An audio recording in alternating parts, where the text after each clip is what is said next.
இந்த உலகிலே நாம் வாழ்கிற போது அல்லாஹுடைய ஏவல்களை ஏற்று அவன் நம்மீது எவற்றையெல்லாம் விலக்கி இருக்கிறானோ அவைகளில் இருந்து முழுதுமாய் ஒதுங்கி நன்றியுள்ள அடியார்களாக வாழ்வதற்கு நானும் நீங்களும் முயற்சிப்போமாக. எல்லாம் வல்ல ரப்புல் ஆலமீன் அதற்கு நம் அனைவருக்கும் அருள் புரிவானாக என்று ஆரம்பமாக எனக்கும் உங்களுக்கும் சொல்லிக்கொண்டு, கண்ணியத்துக்குரிய சகோதரர்களே, இஸ்லாமிய மார்க்கம் ஷுக்குர் என்று சொல்கிற அல்லாஹுவுக்கு நன்றி செலுத்துதல் என்ற விடயத்தை ஒரு உயர்தரமான அந்தஸ்தை உடையதாக ஆக்கி இருக்கிறது.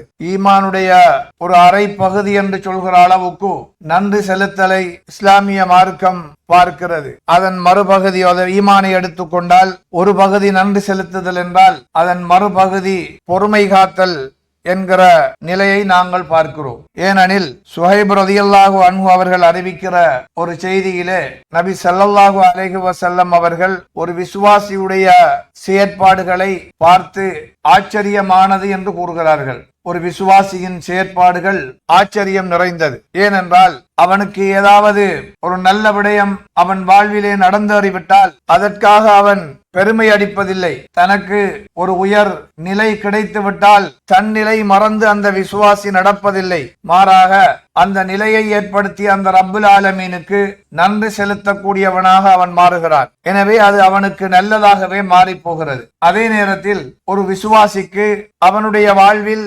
துன்பகரமான ஒரு நிகழ்வு நேர்ந்து விட்டால் அதற்காக அவன் துவண்டு போவதில்லை. அந்த துன்பத்தை எண்ணி அவன் தன்னை மாய்த்து கொள்ள முற்படுவதில்லை. மாறாக அந்த ஏற்பட்ட துன்பத்தை அவன் பொறுமையோடு எதிர்கொள்கிறான், அதிலே பொறுமை காக்கிறான். அந்த நேரத்தில் அந்த துன்பமும் அவனுக்கு ஒரு நன்மையானதாக மாறி போகிறது.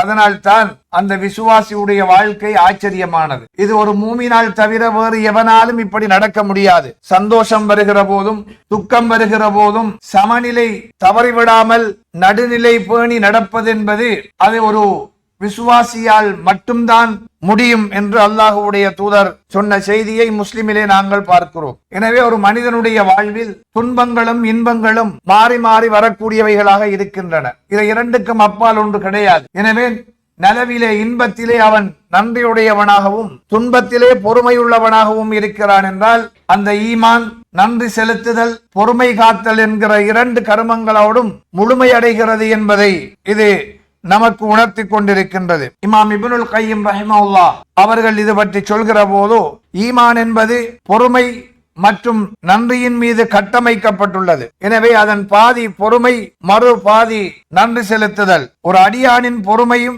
மற்றும் நன்றியின் அளவை பொறுத்தே அவனது ஈமானுடைய வலிமை அமைகிறது என்று சொல்கிறார்கள். ஒரு மனிதனுடைய நன்றி எந்த அளவு இருக்கிறது, ஒரு மனிதனுடைய பொறுமை அவனிடத்திலே எந்த அளவு தாக்கம் செலுத்துகிறது, இதனுடைய அந்த ஆதிக்கத்தின் அளவை பொறுத்துதான் அவனுடைய ஈமானுடைய பலமும் அமைகிறது என்று அவர்கள் சொல்கிறார்கள் அல் ஃபவாயித் என்ற அவர்களுடைய நூலிலே. எனவேதான் நபிமார்களுடைய வாழ்க்கையை அல் குர்ஆன் சொல்கிற போது அவர்கள் இந்த இரண்டையும் பேணக்கூடியவர்களாக இருந்ததை சுட்டிக்காட்டுவதை பார்க்கிறோம். நபிமார்களுடைய வாழ்விலே நன்றி செலுத்துதல், பொறுமை காத்தல் என்கிற இந்த இரண்டும் தாராளமாக இருந்ததை நாங்கள் காணக்கூடியதாக இருக்கிறது. இறுதி தூதர் ஸல்லல்லாஹு அலைஹி வஸல்லம் அவர்களை பார்த்து அல் குர்ஆன் பேசுகிற போது ஒரு இடத்திலே சூரா அல் அஹ்காபிலே சொல்கிறது, வஸ்பிர் கமா ஸபர உலுல் அஸ்மி மினர் ருசுல். இறை தூதர்களில் உலுல் அஸ்ம்கள் என்று சில தூதர்களை அல்லாஹ் அடையாளப்படுத்தினான், திட உறுதி பூண்டவர்கள் என்று.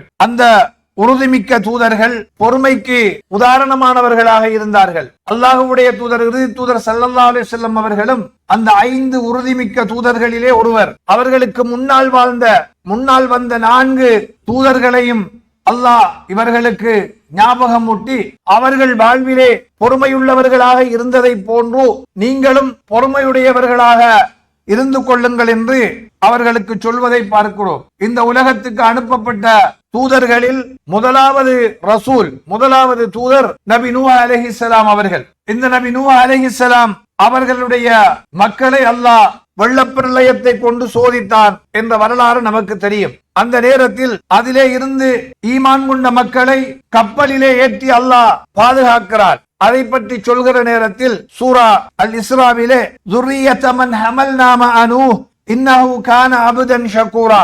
நூஹுடன் நாம் கப்பலில் ஏற்றியவர்களின் சந்ததியினரே, நிச்சயமாக நபி நூஹ் அலைஹிஸ்ஸலாம் மிகவும் நன்றி செலுத்தக்கூடிய அடியாராக, அப்தன் ஷகூரா, நன்றி செலுத்துகிற ஒரு அடியாராக அவர் இருந்தார் என்று அவரை பற்றி பேசுவதை பார்க்கிறோம். இந்த உலகத்தில் அனுப்பப்பட்ட இறை தூதர்களில் எல்லாம் கடுமையான சோதனைக்கு உட்பட்ட ஒரு இறை தூதர் இருக்கிறார் என்றால் அல்லாஹ்வுடைய மிகவும் நேசத்துக்குரியவர், அல்லாஹ் தன்னுடைய நண்பன் என்று அடையாளப்படுத்திய ஒரு இறை தூதர் நபி இப்ராஹிம் அலைஹிஸ்ஸலாம் அவர்கள் கடுமையாக சோதிக்கப்பட்டார்கள். அந்த சோதனைகளின் போதெல்லாம் பொறுமை காத்து நன்றியுள்ள ஒரு அடியாராக அவர் இருந்தார் என்பதை அல் குர்ஆன் பல இடங்களிலே சொல்கிறது. இன்ன இப்ராஹிம கான உம்மத்தன் கானித்தன் லில்லாஹ் ஹனீஃபன் வலம் யகு மினல் முஷ்ரிகீன். இப்ராஹிம் அலைஹிஸ்ஸலாம் அவர்களுடைய இந்த உலகத்திலே அவர் மேற்கொண்ட போராட்டம் என்பது மிக கடுமையான ஒரு போராட்டம்.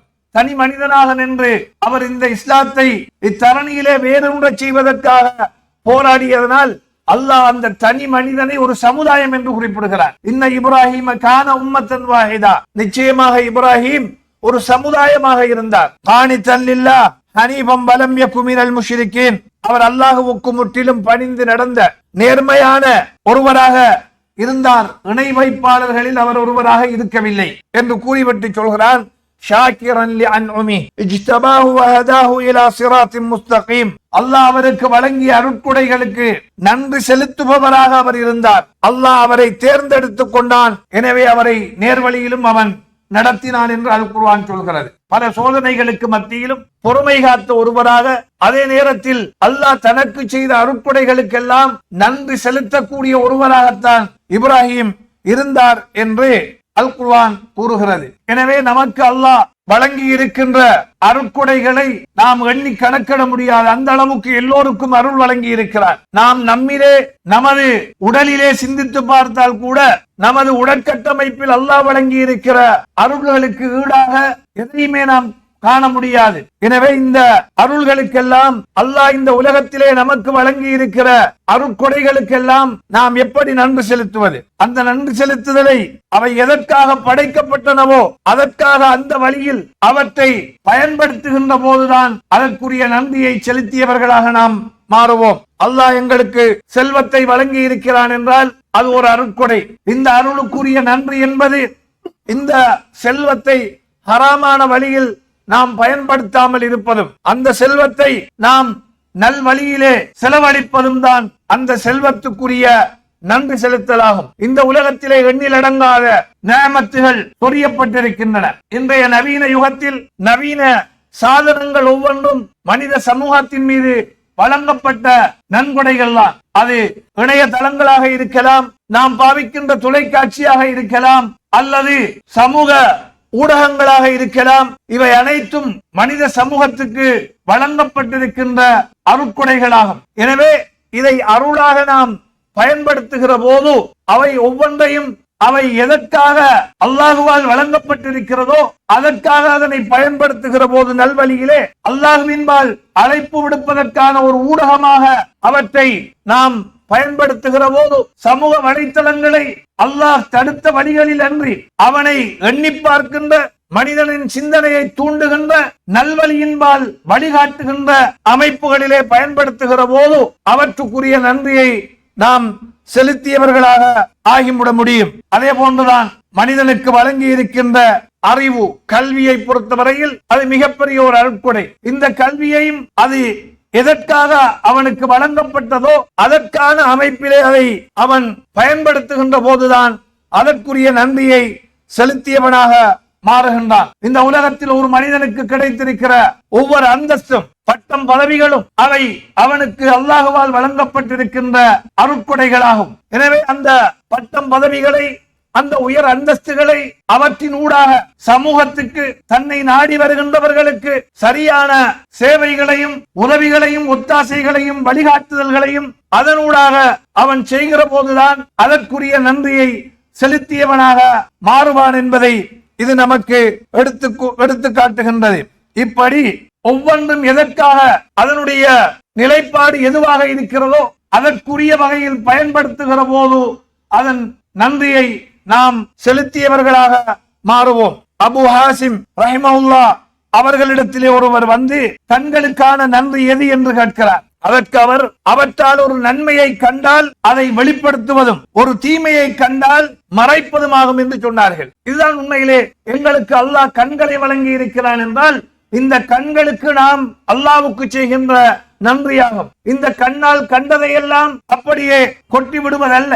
இதிலே நல்லதை பார்க்கிறோம் என்றால் அந்த நல்லதை சமூகத்துக்கு பரப்ப வேண்டும். இந்த கண்ணால் ஒரு தீயதை பார்க்கிறோம் என்றால் அதை பரப்பக்கூடாது, அதை மறைக்க வேண்டும்.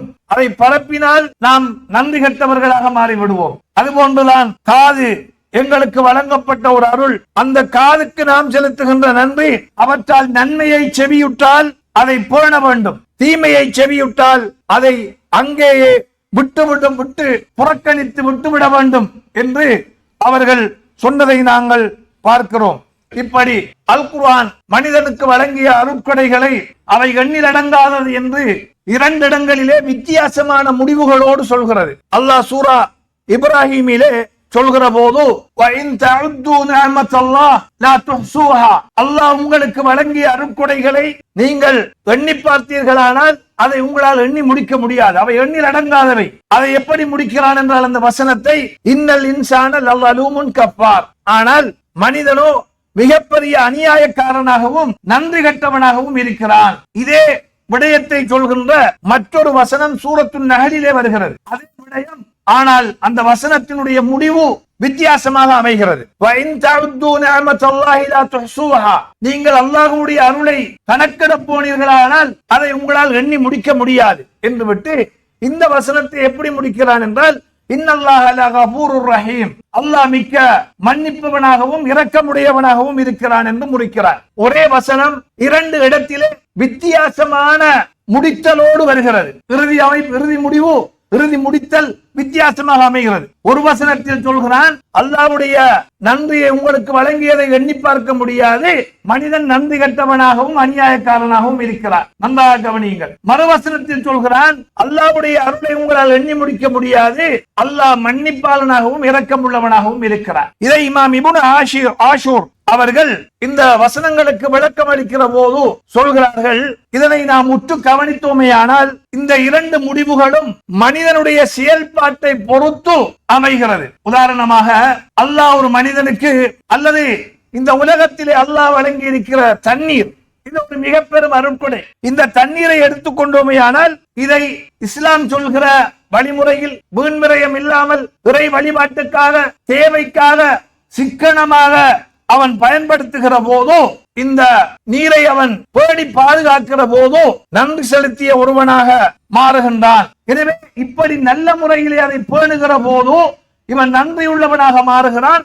எனவே அல்லாஹ் மன்னிப்பவனாகவும் இரக்கம் உள்ளவனாகவும் இருக்கிறான். கிடைத்த ஒரு அருளை சரியாக பயன்படுத்துகிற போது அதில் வருகின்ற சிறு சிறு தவறுகள் அல்லாஹுவால் மன்னிக்கப்படுகின்றன. ஏனென்றால் அவன் இறக்க முடியவன். ஆனால் இதே அருளை ஒரு மனிதன் தவறாக பயன்படுத்துகிறான். அது எதனை வேண்டி நிற்கிறதோ அதை விட்டுவிட்டு பிழையான வழியிலே அதை பயன்படுத்துகிறான் என்றால் அந்த அருளை அவன் முறைகேடாக பயன்படுத்தியதால் அநியாயக்காரனாக இருக்கிறான். எனவே இப்படியான இந்த அநியாயக்காரன் அந்த அருளுக்கு நன்றியுள்ளவனாக இருக்க முடியாது. எனவே அவன் நன்றி கெட்டவனாகவும் இருக்கிறான். எனவேதான் அந்த அல்லாஹ்வுடைய குர்ஆனின் வசனம் சரியாக பயன்படுத்துகிற மக்களை பார்த்து அல்லாஹ்வுடைய அன்பையும் அவனுடைய மன்னிப்பையும் அவர்களுக்கு தருவதாகவும், நன்றி கெட்டு நடக்கிற அல்லாஹ்வுடைய நியமத்துகளை சரியாக பயன்படுத்தாத மக்களை நன்றி கெட்டவர்களாகவும் அநியாயக்காரர்களாகவும் அல்லாஹ் சித்தரிக்கிறான் என்பதை இதனூடாக நாங்கள்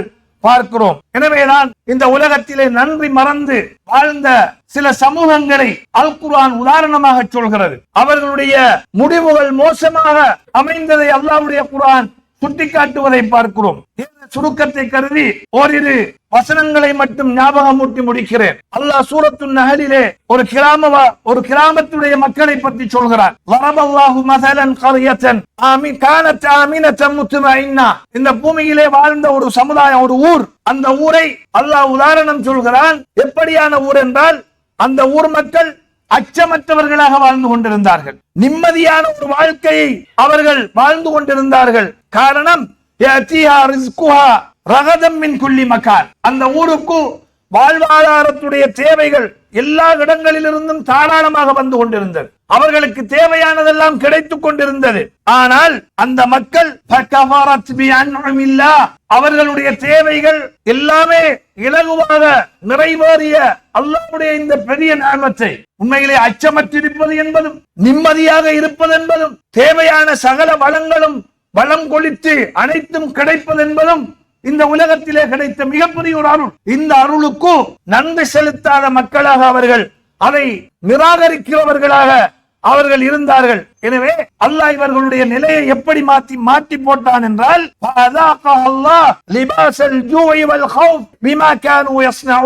இவர்களுடைய இந்த நன்றி கட்ட அலட்சிய போக்கினால் அல்லாஹ் பசியை கொடுத்து அவர்களை சோதித்தார். எந்த பசியும் இல்லாமல் இருந்த மக்களுக்கு பசியை போக்குவதற்கு வழியை அடைத்து விட்டார். அச்சமற்று வாழ்ந்தவர்களை அச்சத்தால் அல்லாஹ் சோதித்தான். அச்சமற்றிருக்கிற நிலைகளை எல்லாம் தகர்த்தறிந்தான். எனவே அவர்களுடைய இறுதி முடிவு பசியாலும் பயத்தாலும் அவர்களுடைய வாழ்க்கையை முடிக்க வேண்டிய நிலைக்கு தள்ளப்பட்டார்கள். இது நன்றி கட்டு நடந்ததன் விளைவு என்பதை அல் குர்ஆன் சொல்கிறது. அதே போன்று சபை என்கிற ஒரு சமுதாயத்தை பற்றியும் அல் குர்ஆன் சொல்கிறது. லகத் கான லிஸபைன் ஃபீ மஸ்கனிஹிம் ஆயா. சபைவாசிகளிலே உங்களுக்கு மிகப்பெரிய ஒரு அத்தாட்சி இருக்கிறது. அந்த மக்களும் அவர்களுடைய அந்த இருப்பிடங்களையும் அல்லாஹ் மிக அழகாக ஆக்கி கொடுத்தான். எப்படி என்றால் வலதும் இடதும் அவர்களுக்கு பெரும் பெரும் தோட்டங்களை கொடுத்திருந்தான், கனிதரும் மரங்களை கொடுத்திருந்தான். பல்தா தையிபா, ஒரு சிறந்த ஊர் என்று சொல்கிற நிலையிலும் வரப்புன் கஃபூர், மன்னிக்கக்கூடிய ஒரு ரப்பை தங்களுடைய ரப்பாக ஏற்றுக்கொண்ட நிலையில் வாழக்கூடிய மக்களாகவும் அவர்கள் இருந்து கொண்டிருந்தார்கள்.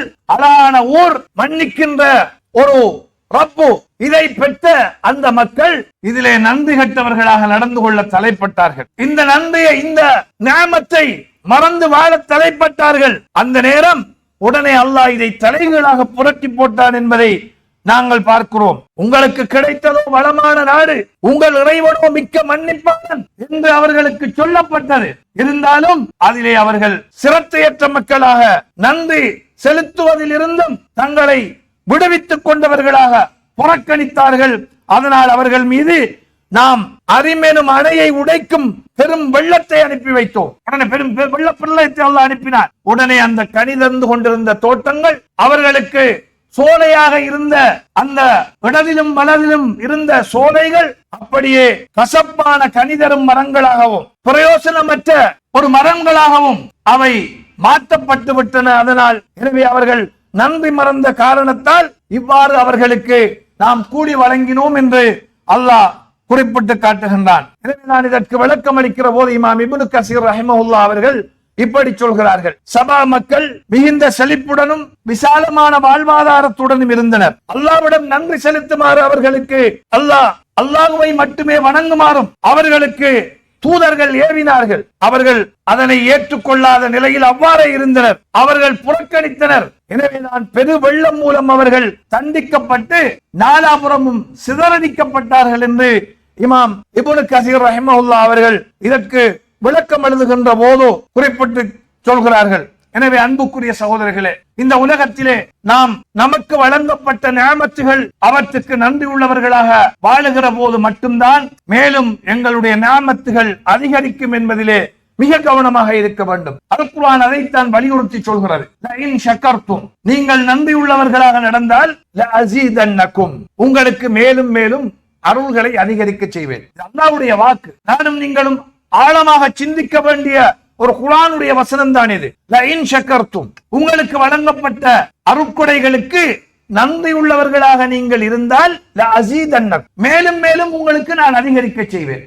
வலையின் கஃபர்தும், நீங்கள் நன்றி கட்டு நடப்பீர்கள் என்றால் இன்ன அஸாபி லஷதீத், அல்லாஹ் சொல்கிறான், நிச்சயமாக என்னுடைய வேதனையோ கடுமையானது என்கிறான். அப்ப முடிவு கடுமையானதாக அமையும். ஏற்கனவே சொன்ன அந்த 2 ஊர் மக்களையும் அவர்களுடைய முடிவை எப்படி அல்லாஹ் புரட்டி போட்டான் என்பதை இது நமக்கு படம் பிடித்து காட்டுகிறது. எனவேதான் அறிஞர்கள் கூறுவார்கள், அல்லாஹ் 4 விடயங்களை ஒரு மனிதனுக்கு கொடுத்தால் அதனுடைய இருந்து வருகின்ற பிரதிபலன் 4 பிரதிபலன்களை அதன் ஊடாக அவர்களுக்கு வழங்கி விடுகிறார். எந்த மனிதன் நன்றி உள்ளவனாக தன்னை மாற்றிக் கொள்கிறானோ அவனுக்கு அல்லாஹ் ரப்புல் ஆலமீன் அருள் வளம் என்பதை மறுக்காமல் கொடுத்து விடுகிறான். எனவே நன்றி உள்ளவனுக்கு அருள் அதிகரிக்கப்படுகிறது. எந்த மனிதன் அல்லாஹ்விடத்திலே தௌபா செய்கின்ற பாக்கியத்தை எந்த மனிதனுக்கு அல்லாஹ் கொடுத்து விடுகிறானோ, எனவே அந்த அல்லாஹ்விடத்திலே தௌபா செய்வது என்பது உண்மையிலே அல்லாஹ்வுடைய ஒரு பெரிய அருள். அது அல்லாஹ் நாட வேண்டும். உண்மையான தௌபாவாக ஒரு மனிதன் அல்லாஹ்விடத்திலே மன்றாடக்கூடிய நிலையை அல்லாஹ் ஒருவனுக்கு கொடுத்து விட்டால் அவனுக்கு அல்லாஹ் ரப்புல் ஆலமீன் அதனை ஏற்றுக்கொள்கின்ற நிலையையும் கொடுத்து விடுகிறார். அந்த தௌபாவை ஏற்றுக்கொள்றான். ஏற்றுக்கொண்டால் அவன் புனிதனாகி விடுகிறான். மூன்றாவது, எந்த மனிதனுக்கு அல்லாஹ் நன்மையை நாடி ஒன்றை செய்கின்ற பக்குவத்தை கொடுக்கிறானோ, ஒன்றை செய்கின்ற போது அல்லாஹ்விடத்திலே அதன் முடிவுகளை கேட்டு இஸ்திகாரா செய்து அந்த செயற்பாட்டிலே இறங்குகிற ஒரு நிலையை அல்லாஹ் யாருக்கு கொடுக்கிறானோ அவனுக்கு அல்லாஹ் ரப்புல் ஆலமீன் சிறந்த முடிவுகளை மறுப்பதில்லை, நல்ல முடிவுகளையே கொடுக்கிறார். அதே போன்று யார் எந்த ஒரு விஷயத்திலும் மஷூரா செய்து கலந்து ஆலோசனை செய்து முடிவுகள் எடுக்கிற அந்த பண்பு எந்த மனிதனுக்கு வழங்கப்படுகிறதோ அந்த மனிதனுக்கு சிறந்த சரியான வழிகாட்டல் மறுக்கப்படுவதில்லை. எனவே இந்த முன்னால் சொன்ன 4 ஒரு மனிதனுக்கு கொடுக்கப்பட்டால் அதன் பிரதிபலன் பின்னால் சொல்லப்பட்ட அந்த 4 பிரதிபலன்களும் அவனுக்கு கிடைக்கின்றன என்பதை நாங்கள் பார்க்கிறோம். அன்புக்குரிய சகோதரர்களே, இப்படி ஏராளமான வரலாற்று சம்பவங்களை இந்த நன்றி செலுத்தல் என்ற விடயத்தில் அதற்கு மாறு செய்கிற போது அவர்களுக்கு கிடைத்த கடுமையான மோசமான விளைவுகள் என்கிற விடயங்களில் எல்லாம் நிறைய உதாரணங்களை பார்க்கலாம். ஆனால் இந்த குறித்த நேரம் அதற்கு இடம் தராது அனைத்தையும் சொல்வதற்கு. ஹதீஸ்களிலே நாம் கேட்ட ஒன்றுதான், ஒரு மொட்டை தலையன், ஒரு குருடராக இருந்தவர், அதே போன்று ஒரு குஷ்டரோகி, இந்த 3 பேரையும் அல்லாஹ் சோதித்தான் என்பதை பார்க்கிறோம். மலக்கை அனுப்பி அவர்களுடைய 3 பேருடைய இந்த நிலையையும் மாற்றி அமைத்தான். குருடரை பார்வை உள்ளவராக மாற்றினான். குஷ்டரோகியுடைய அந்த நோயை குணப்படுத்தினான். மொட்டை தலையோடு இருந்தவர் தனக்கு வளர வேண்டும், அழகாக இருக்க வேண்டும் என்று ஆசைப்பட்டார், அதை கொடுத்தான். அதனோடு சேர்த்து 3 மூவிதமான செல்வங்களை கொடுத்தான். ஒருவருக்கு ஒட்டகப் பண்ணை, ஒருவருக்கு மாடால் நிறைய அதிகமாக மாட்டுப்பண்ணையை கொடுத்தான், ஆட்டுப்பண்ணையை கொடுத்தான். இப்படி கொடுத்து விட்டு அதே மலக்கை பின்னர் அனுப்பி அவர்களை சோதித்தான். அவர்கள் நன்றி கட்டு நடந்தார்கள். அதிலே ஒருவரை தவிர நன்றி கட்டு நடந்த 2 பழைய நிலைக்கு மாற்றினான் என்கிற நிறைய செய்திகள், ஆதாரபூர்வமான செய்திகளை எல்லாம் பார்க்கிறோம். எனவே அல்லாஹ் நமக்கு வழங்கிய அருட்கொடைகள் அவற்றை நாம் எண்ணி பார்க்க வேண்டும். எனக்கு அல்லாஹ் வழங்கிய அருளை நான் சரியாக புரிய வேண்டுமாக இருந்தால் என்னை விட மோசமாக இருக்கிற ஒருவனை பற்றி நான் பார்க்கிற போது என்னில் இருக்கிற அருளை நான் புரிந்து கொள்ள முடியும். கால் இல்லாமல் வரக்கூடியவனை பார்த்தால் கால் இருக்கின்ற என்னுடைய அருள் விளங்கும். அதே போன்று ஒவ்வொன்றையும் தன்னை விட தரத்தின் கீழ் இருக்கிற ஒரு மனிதனை பார்க்கிற போது அல்லாஹ் எனக்கு வழங்கிய அருளை நான் புரிந்து கொள்ள முடியும். எனவே இந்த உலகத்திலே அல்லாஹ் ஒவ்வொருவருக்கும் நிறைய அருள்களை வழங்கி இருக்கிறான். எனவே அவற்றை நாம் ஒவ்வொருவரும் சிந்திப்போம். அவற்றுக்கு நன்றி உள்ளவர்களாக நம்மை மாற்றிக்கொள்வதற்கு நாம் ஒவ்வொருவரும் முயல்வோம். இன்னல் ஹம்தலில்லாஹ் نحمده ونستعينه ونؤمن به ونتوكل عليه ونعوذ بالله من شرور أنفسنا ومن سيئات أعمالنا من يهده الله فلا مضل له ومن يضلله فلا هادي له أما بعد. அன்புக்குரிய சகோதரர்களே, இந்த நன்றி செலுத்துகிற நிலையை என்னிலே நான் வரவழைத்துக் கொள்வதாக இருந்தால் அதற்கு எத்தகைய வழிமுறைகளை நான் கையாள வேண்டும் என்பதை நாம் சிந்திக்க கடமைப்பட்டிருக்கிறோம். உண்மையிலே என்னை ஒரு நன்றி உள்ள அடியானாக நான் மாற்றிக் கொள்வதற்கு முதலாவது நான் பேண வேண்டி அதை அடைந்து கொள்வதற்கான முதலாவது வழி அல்லாஹ்விடத்திலே நான் பிரார்த்தனை செய்வதாகும். ஒரு நன்றி உள்ள அடியானாக யா அல்லாஹ் என்னை மாற்றிவிடு. ஏனென்றால் அல்லாஹ்வுடைய தௌஃபீக் இல்லாமல் எந்த ஒரு நலவையும் நாம் செய்துவிட முடியாது. அல்லாஹ்விடத்திலே அதற்காக நாம் மன்றாட வேண்டும். எனவேதான் இறுதி தூதர் ஸல்லல்லாஹு அலைஹி வஸல்லம் அவர்கள்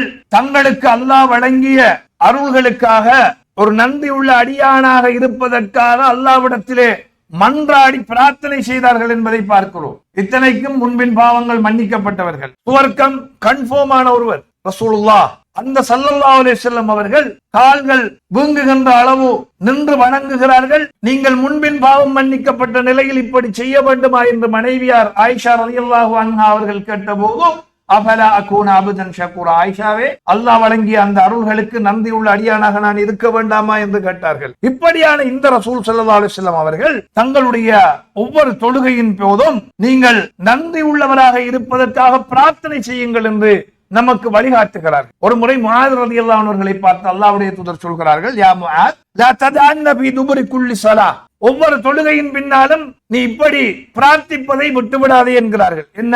அல்லாஹும்ம ஐன்னி அலா திக்ரிக வ ஷுக்ரிக வ ஹுஸ்னி இபாதத், யா அல்லாஹ் உன்னை ஞாபகமூட்டுகின்ற ஒருவனாக, உனக்கு நன்றி செலுத்துகின்ற ஒருவனாக, அழகிய முறையிலே உனக்கு இபாதத்தை செய்கின்ற ஒருவனாக இருப்பதற்கு எனக்கு நீ உதவி செய்து விடு என்று அல்லாஹ்விடத்திலே முஆதே ஒவ்வொரு தொழுகையின் பின்னும் நீ கேட்பீராக என்று வழிகாட்டுகிறார்கள். அன்புக்குரிய சகோதரர்களே, இந்த பிரார்த்தனையை எங்களில் எத்தனை பேர் செய்கிறோம்? அதிகமான பள்ளி வாயில்களில் அது எழுத்து வடிவில் தொங்கிக் கொண்டுதான் இருக்கிறது. உண்மையிலே மிக வேதனைக்குரிய விடயம் என்ன தெரியுமா? உண்மையிலே எப்போதாவது ஒரு மனிதனுக்கு தேவைகள் இருக்கலாம், அவசரமாக போக வேண்டிய நிலை இருக்கலாம், இது எல்லா தொழுகையின் பின்னாலும் இருக்காது.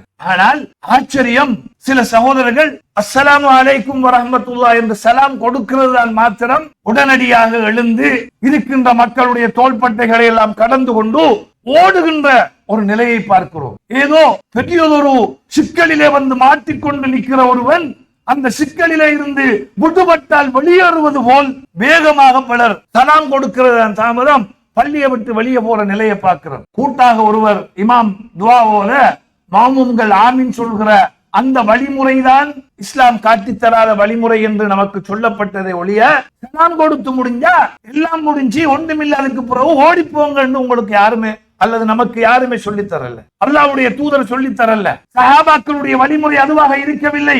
எனவே தொழுகை முடிந்தால் நிறைய ஔராதுகள் இருக்கிறது, நிறைய ஓத வேண்டிய பிரார்த்தனைகள் இருக்கிறது. குறைந்தபட்சம் சிலதையாவது ஓதி சிறிது நேரம் அல்லாஹ்வோடு பேசிவிட்டு போகிற பழக்கத்தை நாம் ஏற்படுத்திக் கொள்ள வேண்டும். அதிலும் குறிப்பாக அல்லாஹ்வுடைய தூதர் முஆத் ரலியல்லாஹு அன்ஹுவுக்கு கற்றுக் கொடுத்த இந்த துஆ ஒவ்வொரு தொழுகைக்கு பின்னாலும் நீங்க ஓதுங்க என்று சொன்னது. எனவே இதை பாடமாக்கி கொள்ளுங்க. பாடம் இல்லாதவங்க அதுக்காகத்தான் பெரும்பாலான பள்ளிகள்ல எழுதி தொங்க போட்டிருக்கிறாங்க. அது நாளடைவில் சொல்லுகிற போது அது பாடம் வந்துவிடும். அல்லாஹும்ம ஐன்னி அலா திக்ரிக வ ஷுக்ரிக வ ஹுஸ்னி இபாதத்திக். அதே போன்று அல்லாஹ்வுடைய தூதர் அடிக்கடி கேட்பாங்க, ரப்பி ஜஅல்னி லக ஷக்காரா, யா அல்லாஹ் அதிகம் அதிகம் நன்றி செலுத்துகிற ஒருவனாக என்னை மாற்றி போடும். இதெல்லாம் யாரு கேட்டது? அல்லாஹ்வுடைய தூதர். சுவர்க்கம் 100% உறுதியான ஒருவர். ஆனா என்னுடைய உங்களுடைய நிலை என்ன? திரும்புகிற பக்கம் எல்லாம் பாவத்தையும் அசிங்கங்களையும் காணுகிற ஒரு நிலையிலே வாழ்ந்து கொண்டிருக்கிற, உள்ளத்திலே அசிங்கங்களை சுமந்த நிலையில் இருக்கிற என்னுடையவும் உங்களுடையவும் நிலை என்ன என்பதை நாம் சிந்திக்க கடமைப்பட்டிருக்கிறோம். காலையிலே விழித்தெழுந்தால் அல்லாஹ்வுடைய தூதர் சொல்கிறார்கள், அல்லாஹும்ம மா அஸ்பஹ பி மின் நிஅமத்தின் ஃபமின்க வஹ்தக லா ஷரீக லக் வலக்கல் ஹம்து வலக்கஷ் ஷுக்ர் என்று ஓதினீங்கள்னா, காலையில ஓதினா ஒரு மனிதன் இத அந்த பகல் பொழுதிலே உள்ள அந்த இடைவெளிக்கு நன்றி செலுத்தியவனாக மாறிவிடுகிறான். இந்த துஆவை ஒருவன் மாலையில் ஓதினால் அன்று இரவுக்கு நன்றி செலுத்தியவனாக ஆகி போகிறான். அந்த இரவு நேரத்தில் அந்த இடைவெளியில் உள்ள நேரங்களுக்கு நன்றி செலுத்தியவனாக மாறி போகிறான். இது அபூதாவுதிலே வரக்கூடிய ஒரு செய்தி. இந்த காலை மாலை துஆக்கள்ல இத சேர்த்துக் கொள்ளுங்க, மனனமிட்டுக் கொள்ளுங்க. அல்லாஹும்ம மா அஸ்பஹ பி மின் நிஅமத்தின் ஃபமின்க வஹ்தக லா ஷரீக லக் வலக்கல் ஹம்து வலக்கஷ் ஷுக்ர். இன்னொரு துஆ. இப்படி அல்லாஹ்வுடைய தூதர் நிறைய பிரார்த்தனை, இந்த நன்றியை உள்ள ஒரு மனிதனாகத்தான் இருக்க வேண்டும் என்பதற்காக இப்படி நிறைய பிரார்த்தனை செய்தார்கள். நிறைய சொல்லலாம். அடுத்தது, ஒரு நன்றி உள்ள அடியானாக நான் இருக்க வேண்டுமாக இருந்தால் தக்வாவை உள்ளத்திலே வரவழைக்கிற செயற்பாடுகளில் ஈடுபட வேண்டும். அதற்கான ஒரு பயிற்சியை தான் கடந்த மாதத்திலே முழுமையாக எடுத்தோம். அந்த பயிற்சி எந்த அளவு என்னிலும் உங்களிலும் தாக்கம் செலுத்தியது என்பதை செக் பண்ணுகின்ற காலகட்டம் தான் அடுத்த ரமலான் வரையிலும் உள்ள காலகட்டம். உண்மையிலே ஒரு மனிதனிலே ரமலான் தாக்கம் செலுத்தியது, அவனுடைய அமல்கள் ரமலானிலே எந்த அளவு ஏற்றுக்கொள்ளப்பட்டிருக்கிறது என்பதை அந்த ரமலானுக்கு பின்னாடி இருக்கிற காலங்களில் அதில் எடுத்த எத்தனை பயிற்சிகள் அல்லது எந்த அளவு அதிலே எடுத்த பயிற்சிகள் இந்த காலங்களிலே ஒவ்வொரு மனிதனும் செயற்படுத்தப்படுகிறது என்பதை பொறுத்து அளவீடு செய்து கொள்ளலாம் என்று அறிஞர்கள் சொல்வார்கள். இரவிலே நின்று வழங்கினோம், குறைந்தது ஒரு 3 ரக்காத்தாவது வித்ரு தொழுகிற பழக்கம் இப்ப இருக்கண்டா, அந்த 11 ரக்காத்தை நோன்பு முழுக்க தொழுதனுடைய கொஞ்சம் பலனாவது ஒரு ஏற்றுக்கொள்ளலாவது இருக்கிறது என்பது அர்த்தம். ரமலானிலே அல் குர்ஆனை முழுமையாக ஓதி முடித்தோம் என்றால் குறைந்தது ஒரு நாளைக்கு ஒரு பக்கத்தையாவது ஓதுகின்ற, அல் குர்ஆனோடு உள்ள தொடர்பை குறைந்தபட்சம் ஒரு அரை பக்கமாவது ஒரு நாளைக்கு ஓதுகிற பழக்கமாவது என்னிடத்திலே இருக்கிறது என்றால் ஏதோ அது தாக்கம் செலுத்தி இருக்கிறது என்ற அர்த்தம். அது ரமலானோடு குர்ஆன் மூடப்பட்டு விட்டது, திரும்பி பார்ப்பதும் இல்லை என்றால் ரமலானில் ஓதிய திருக்குர்ஆனுடைய அந்த அமல் என்னிலே ஏற்றுக்கொள்ளப்பட்டிருக்கிறதா என்பதை நான் சந்தேகிக்க வேண்டி இருக்கிறது. இப்படித்தான் அறிஞர்கள் பார்த்தார். உண்மையிலே ஏற்றுக்கொள்ளப்பட்டிருந்தால் அதனுடைய தாக்கம் இருக்க வேண்டுமா இல்லையா? எனவே இந்த தக்வாவுடைய விடயத்தில் அந்த ரமலானில் எடுத்த பயிற்சிகளை இப்படி ஒவ்வொன்றாக நாம் அசை போட்டு பார்க்க வேண்டும். அதே போன்று போதும் என்ற அந்த மனம், அல்லாஹ்வுடைய அருளை பொருந்திக் கொள்கிற நிலை, இப்படியான சில செயற்பாடுகளை உள்ளத்திலே நான் வரவழைத்துக் கொள்ள வேண்டும். இப்படியான சில விடயங்களை நாம் செய்வதன் ஊடாக ஒரு நன்மை உள்ள அடியானாக நம்மை மாற்றிக் கொள்வதற்குரிய வழிமுறைகளாக இவற்றை பார்க்கலாம். எல்லாம் வல்ல ரப்புல் ஆலமீன் அத்தகைய ஒரு நல்ல நிலையை எனக்கும் உங்களுக்கும் தந்தருள்வானாக. ரப்பனா வலம்னா அன்ஃபுஸனா வ இல்லம் தக்ஃபிர் லனா வ தர்ஹம்னா லனகூனன்ன மினல் காசிரீன். ரப்பனா ஆத்தினா ஃபித் துன்யா ஹஸனா வ ஃபில் ஆখিরাতি ஹஸனத்தன் வ கினா அஸாபன் நார். இபாதல்லாஹ் இன்னல்லாஹ யஅமுருக்கும் பில் அத்லி வல் இஹ்சான் வ ஈதாஇ ذில் குர்பா வ யன்ஹாக்கும் அனில் ஃபஹ்ஷாஇ வல் முன்கரி வல் பகி يعظكم لعلكم تذكرون. اذكروا الله العظيم الجليل الجبار يذكركم واشكروه على نعمه يزدكم ويهدكم ولذكر الله تعالى أكبر والله يعلم ما تصنعون.